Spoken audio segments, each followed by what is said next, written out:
rotate. The basic movements of the hip. It's a ball and socket joint, so it has a triplanar motion. It's a triaxial joint. However, we're going to focus upon hyperlateral rotation here and hypermedial rotation here. We're also going to focus on hyperextension and hyperflexion. Can you roll? Just your side, just your side. Hyperextension, which is the most difficult part, and you need maximal structural support to do it. Hyperextension, which is relatively easy to do. Remember, the posterior inferior ligament back here is weak and loose. We add in torsion by rotating either direction. Ah, look, that lumbar, that nasty lumbar pelvic rhythm. There we go.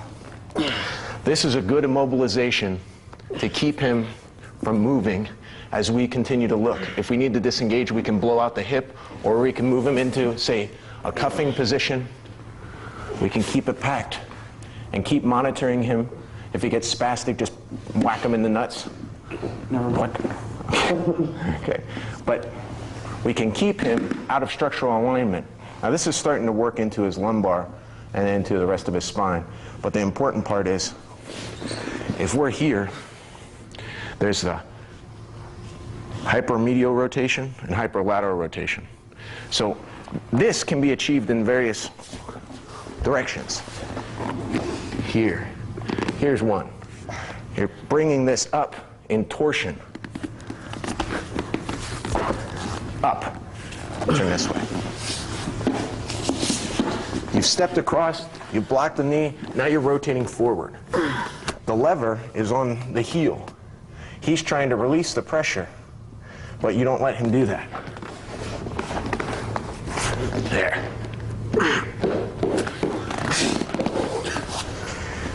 Now, hyperlateral rotation, if he's flexible, like Sean, that you can lay this completely out.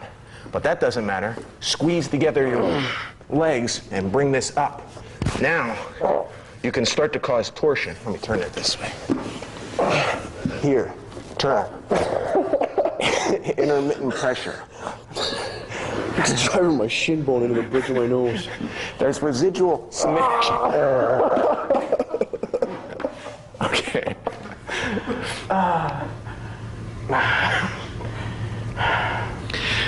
Now we're going to continue forward and look about adding in something to this hyperflexion. We can step across onto his diaphragm.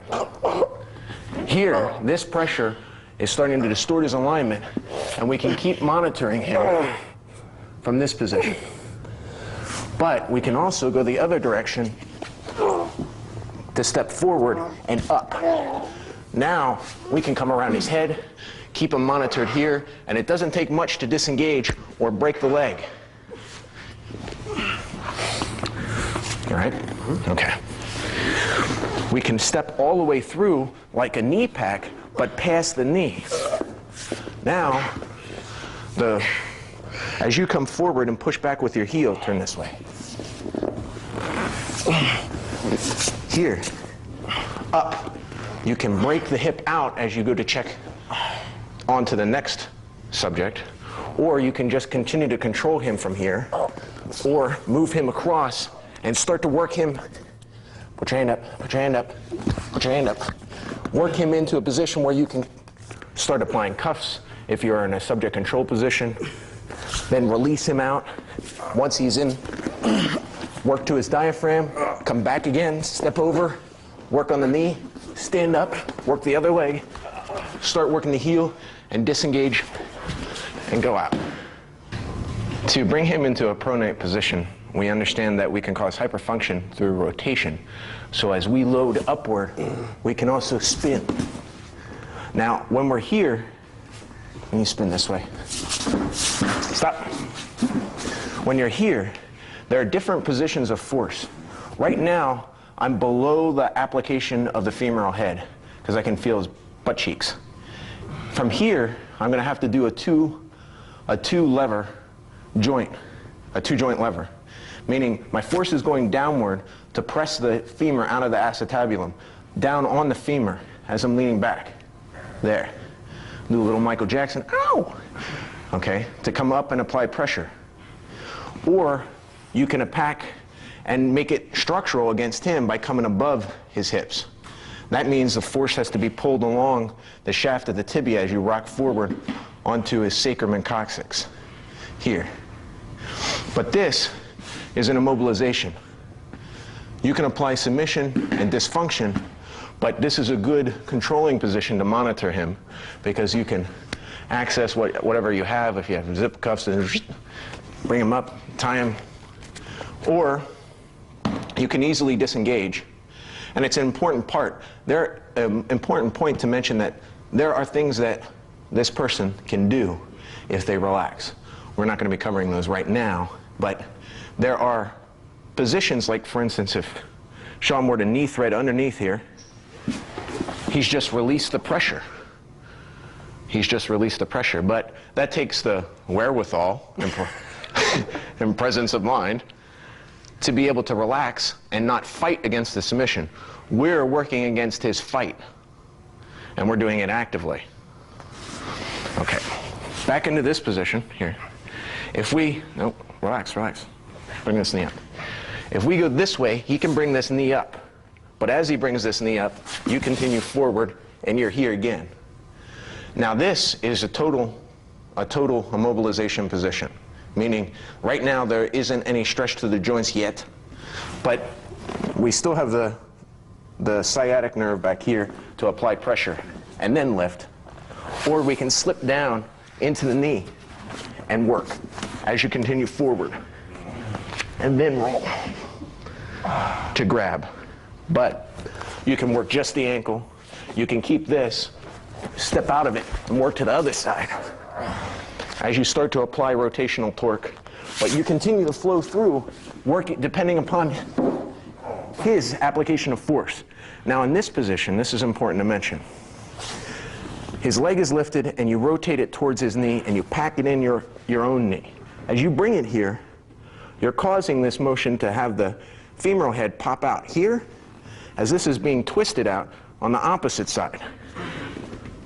This is important, oh, thanks, to bring in here because you can pack him here while working your way out. If he struggles, he'll pop out his own hip. So it's an immobilization hold. You don't have to go into residual breaks. And this is, stop it. This is important. This is important because as these here are being stressed, if you try and work here, you're losing the game. Think about this. If you're down here at 5 while the pressure is up at 3, then anything that happens here is blocked out neurologically. The spine is connecting here. Lots of information going on between hip and central nervous system. So anything down here doesn't matter. Don't chain outward, chain inward. Work in close. When we talk about biomotor interference, you can't interfere outwards. You interfere inwards. You structurally control outwards. Does that make sense? You understand what I'm saying? If you're here, you're working the ankle region, you can work to the knee region, to the hip. But if you have the hip, you don't work the ankle. Unless you've chained out to here, like right now it's at the knee. You relieve the pressure and compound it with the ankle and the foot and the toes. A tap for you. But the point is, irradiate inward on closing the kinetic chain neurologically.